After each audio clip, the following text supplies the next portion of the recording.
Hello! So I have opted for a change in the scenes a little bit, as you can probably tell. And I also have opted for a change in the vocalists. Because, well, it saddens me to tell you that Brian has went sentient and I had to kill task Brian.exe, if you know what I'm saying. But anyway, today I'm taking a look at one of my favorite cars in this DLC. This is the Benefactor LM87.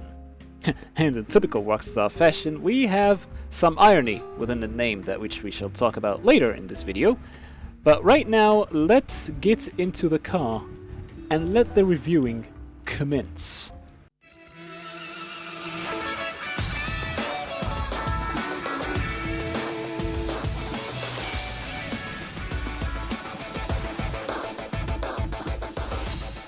Tonight,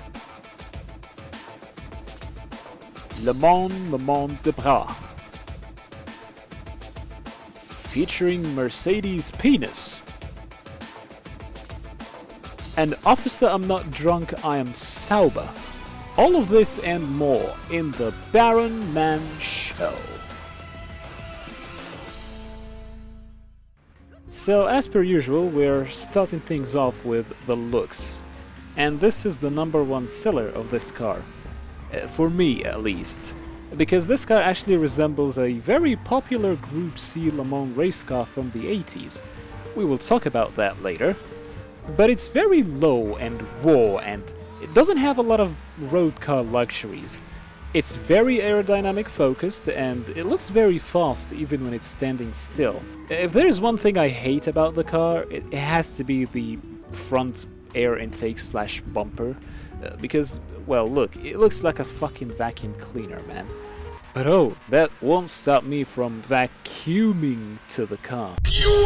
Alright, so now let's talk about performance. And to be quite honest, I am pleasantly surprised, because it's actually competent and not a total waste of money.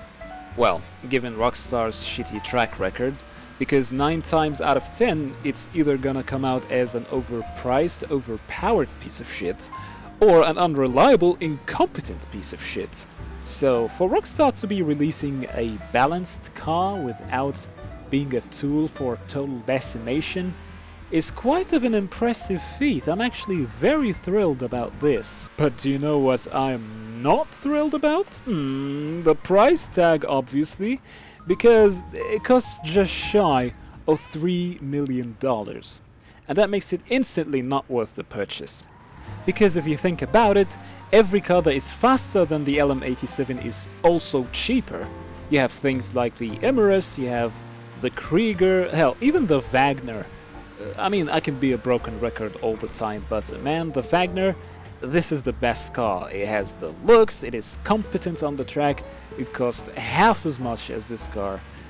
For you, the only reason that you would want actually to buy an LM87 is if you like Mercedes, which in this case I'm pretty sure that many of you do, or if you just like the C9 specifically, or if you just want something off the meta that you want to screw around with. But otherwise, just save yourself the hassle and save yourself the money.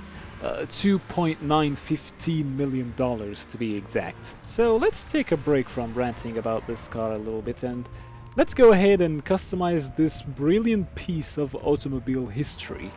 I shall come back in a flash. And here she is, looking extra shiny, like a silver arrow. Get it? Because this car is actually called the Silver Arrow.